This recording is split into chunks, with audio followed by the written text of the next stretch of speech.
Thank you so much. But you don't know what's going on there. Do you know about the Coral Castle? Yeah, in that Florida? guy. Yeah, it's fascinating. That's all he would say. He figured it out, but no, he didn't say how.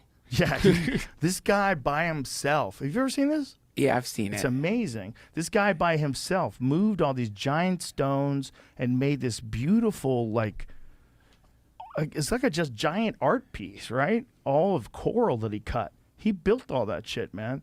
He stacked all those giant pieces on top of each other. But he's like, but he's saying he used some magic to do that. Is that what he's saying? He's saying he figured out, let's see the quote here, he understood the laws of weight and leverage well, and he also that he discovered the secrets of the pyramids. Whoa. He did this in like, I think this was built by 1923.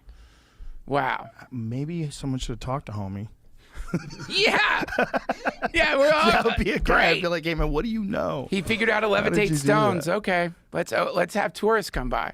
The wackiest theory that I've ever heard, and the first time I actually heard it, I heard it from Eddie Griffin, and I thought he was just having fun. You know, he's saying the pyramids were made with sound. Yeah.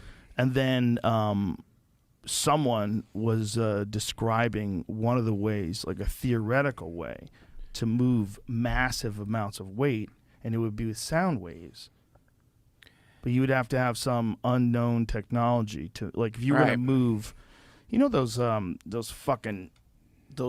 that they find, those obelisks that haven't even been picked up yet, but they were cutting them and they were, you know, something cracked in the process, and so they abandoned it. There's a few of them that are so big. They're so crazy.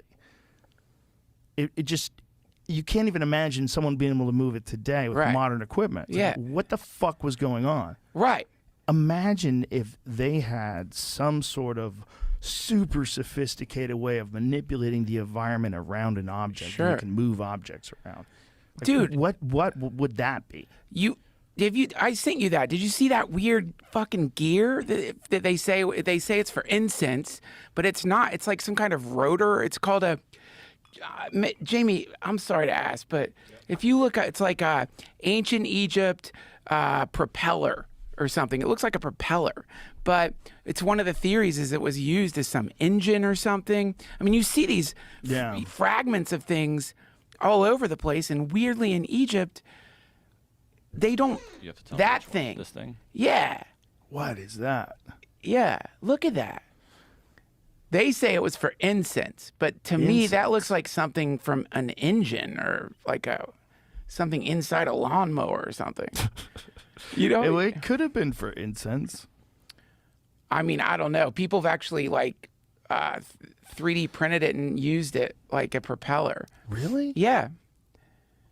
And it works? Yeah, like if you shoot water through it, it goes super fast. Huh. Yeah. The Sabu disc. That's what it is. It's so weird. There's, you know, the problem is when things are that old, there's not much left. And the stuff that we're getting is just the rock stuff. Right. It's like if everything was removed from all of our cities, everything except stones, it would be so confusing. Sure. You would get to a few cornerstones that have like those brass signs on them. Yeah. Maybe you could read those. Right. But if everything else deteriorated, which apparently it would, if you gave the earth enough thousands of years, all of our cities would just dissolve. Right. Melt. But those stones would stay. Well, and also, wouldn't there be like, we've forged metal that's just going to be sitting there forever? There'd be a bunch of Coke cans. Yeah. How many years do you think it would take to like make the Empire State Building corrode into dust? Oh man, I love doing your fucking podcast. I love doing it with you. It's so fun. It's so fun. How many? It would take, you know, like how many thousands of years? Thousands. Wouldn't it be a million years at least for that thing to corrode to nothing? It's going to take so long. But what about a glass and metal structure like World Trade Center? That seems like it wouldn't last that long. Well, the beams, the steel beams. Yeah. You know? Like how long before those rot away? Because it doesn't seem like we find a whole lot of fucking metal that we know that humans have tampered with. That's, you know, there's no stainless steel from 12,000 years ago. Right. Yeah, no. What if they had it? What if they had it 20,000 years ago? It's just all gone. It's just all corroded. Is that possible? I don't know. I mean, to get back to Ancient Aliens. because I think that's a big piece of the puzzle. To get back to that, it could be that, like, you know, the stuff Eddie Bravo would talk about, the Anunnaki. Yeah. That they, like, we're some kind of crop. Yeah. The crop is technology.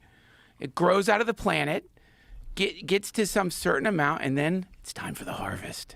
They come, they take it all. They scoop it up, beam it up, take it all, build some new pyramids as like a mark of like, okay, this lets us know how long it's been since we've been here. And then, you know, then come back in another 15,000 years, wipe it all out again and let it grow again. You know, it could be something like that. And which is, yeah, in that case, everything could just be evaporated. They just might do it the way we wipe chalkboards clean. Just wipe it clean, leave a few there, leave some of our like emissaries to like give them the new information that we want. Come back in another 10, 12,000 years and see what they've come up with. Keep trying. Keep trying. Keep trying. Don't let them nuke each other and just keep trying. It's like sheep, you know, the way you herd them. You herd them, and when Yeah. they get enough fur, you just take it off, and the sheep doesn't know what's fucking happening. I mean, it's so confused, I'm sure, but probably that's what happens. Do you ever read the Zecharia Sitchin books? You ever read any of those books? I never read them. I've only heard about it. I read one. It's wild. I read parts of another one, but the one that I read was, I think it's called The 12th Planet, and it's all about this theory of this ancient planet called Nibiru. It's outside of our solar system, and it's in an elliptical orbit, and it comes inside of Earth. By the way, don't say I believe this. I'm not saying I believe this. I believe it. Every 3,600 years. The story is like every 3,600 years or so, it comes in between like Mars and Jupiter, and it comes near us, and they hop off. Yeah, the 12th planet.